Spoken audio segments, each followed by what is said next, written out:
Hey, check out these 5 exercises. They'll make you stronger and more athletic that you're probably not doing right now. You guys know how much I love single leg training. And sometimes there's some controversy of like, some people say you need no bilateral 2-leg lifts. Some people say you don't need any single leg lifts. I think it's kind of like meat and potatoes. I still love big bilateral lifts, but every single program is going to have single leg training, not just because it can improve your athleticism and it can bring up your other big lifts like your squat, your deadlift, things of that nature, but also it just makes your body healthier, meaning usually, we have asymmetries, we can bring them back up together. Now, I'm going to start off with the front load reverse lunge. Now, this is a thing I don't see very, very often, but a couple reasons why it's really helpful. One, it teaches you to be upright, because if you slouch, the bar is going to fall off. It's self-correcting, right? Even with dumbbells, a lot of times you'll see lunges and you start slouching and rounding. Well, this is going to prevent you from that. The second thing is people are very extended, right? So if I want to get somebody to be better posture, meaning hips under rib cage, right? Pelvis under rib cage, I'm going to get a front load to do that. So this is a great example. And again, if you can, do it with the regular Frankenstein grip, or if you don't have that mobility in the wrists, which most people don't, whoop, and almost didn't put that other 25 on there. That can happen sometimes too. See, this is like real world stuff right now. Okay. In that scenario, also straps are a good one here, right? Where you can put the straps on. So I'm going to go lock this in. And from there, notice I'm going to keep my elbows up. I can't round. And I'm going to go back into that reverse lunge position, drive through the front. So we'd use this with a lot of athletes, and we load it pretty damn heavy. And again, you'll start seeing this improving your other lifts, right? So front loaded reverse lunge is one of my favorite exercises for single leg strength you got to start implementing. All right, so next one is the forward lunge. You'll not see a lot of, programs with a forward lunge. I prefer the safety squat bar for most people that don't have that shoulder mobility, shoulder range of motion, right? But I'll show it. And remember, reverse lunge focuses more on acceleration, where a forward lunge focuses on deceleration, right? So again, for athletes just in general, working that, it makes a lot of sense. And I don't see it in a lot of programs. So switching this up can be very, very, very helpful, right? So what I want to do though, I want to make sure my ribs are down, braced, stepping forward, and driving back out. And I want to feel my whole foot. You'll see a mistake that's made a lot of times on this is when you get down here, people will curl back with their back. So I want to keep my abs braced and then driving back out, feeling my whole foot and then controlling that down.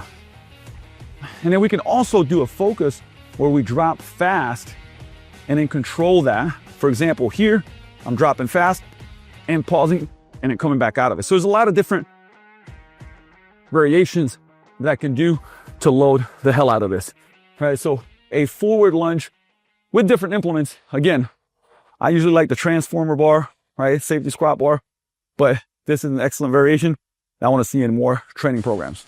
So check this out. This is a combo movement. It's a reverse lunge, single leg RDO. And I'll show you a variation on with the Bulgarian split squat as well. And here's the deal. Some people will go like, well, this is a foo-foo exercise. Let me explain. Okay. For folks, and I've had quite a few athletes that just don't handle compressive forces well, right? Because the moment that we kind of go up with the load a lot, they might be having some issues with the spine or feeling some type of way. So this is a great thing to kind of like really stimulate the leg, especially glutes, lower body.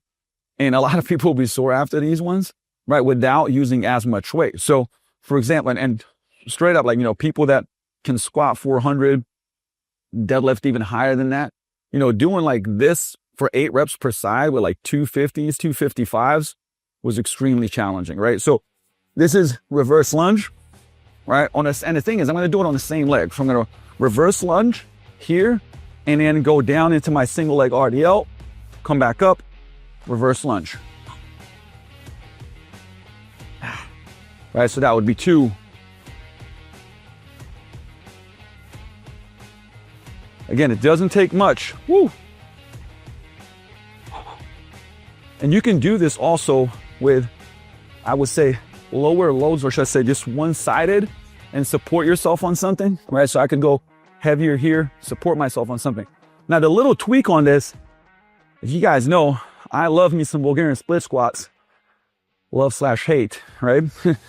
Same thing. Now, what I'm going to do here is I'm going to go into my Bulgarian. Foot's going to raise up, and now I'm already in that RDL position, back down. These are even more spicy.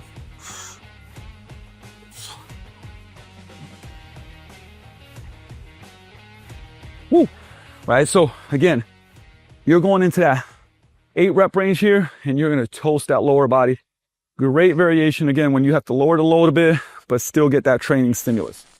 Now, when most of my clients see this exercise or these setup, they usually want to ninja kick me, rightfully so, even for myself. So this is a Bulgarian split squat that's offset and elevated.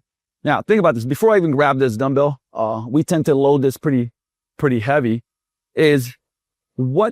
Right? When I'm loading on this side, offset, contralateral, what's happening is, first of all, it's pulling me into internal rotation and adduction as I'm flexing the hip, right? And I'm getting extra range of motion. So you can see this I would say hip is an inflection, deflection, right?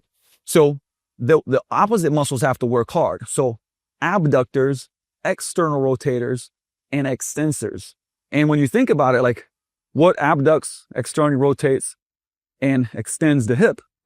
The glutes, right? What are people not really good at using? The glutes. So, and it loads them eccentrically, right? So again, we'd probably go pretty damn heavy on this. As the heavier I go, the more it's pulling me hard. Core's got to work.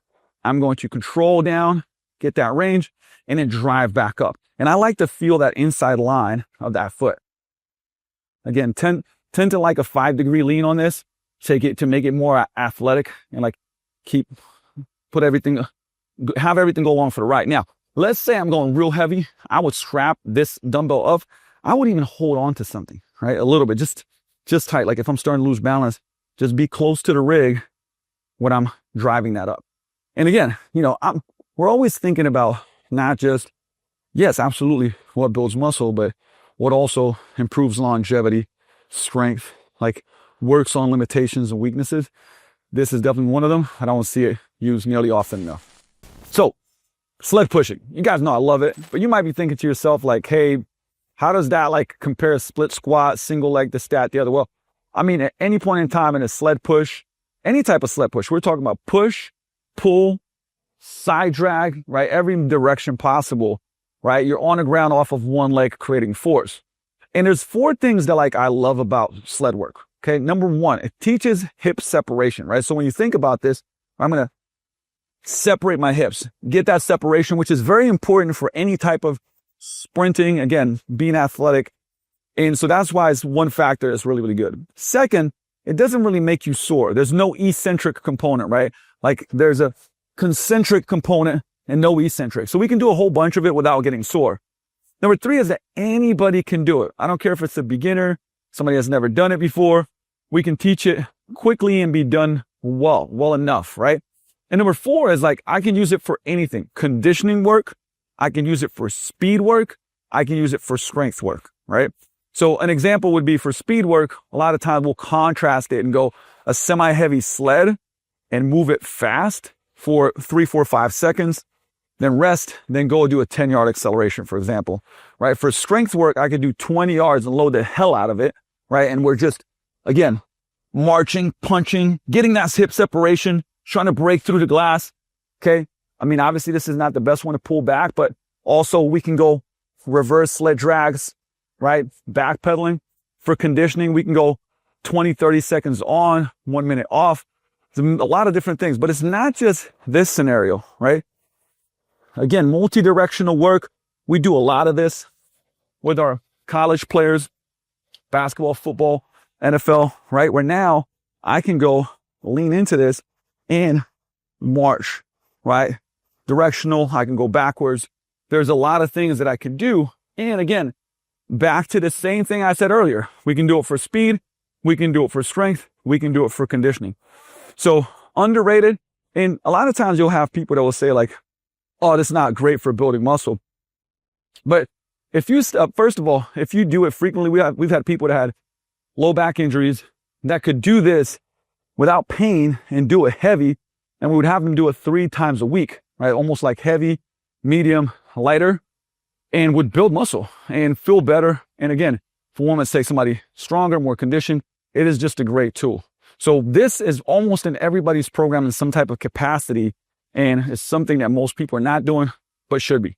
So with that said, hey, plugging these 5 into your program if you haven't, and seeing it through 4-week block, doing 2 blocks of 4 weeks and plugging these exercises in, let me know how you do, right? And with that said, if you're looking to look, feel, and perform more like an athlete without the nagging aches and pains, make sure to subscribe to this channel.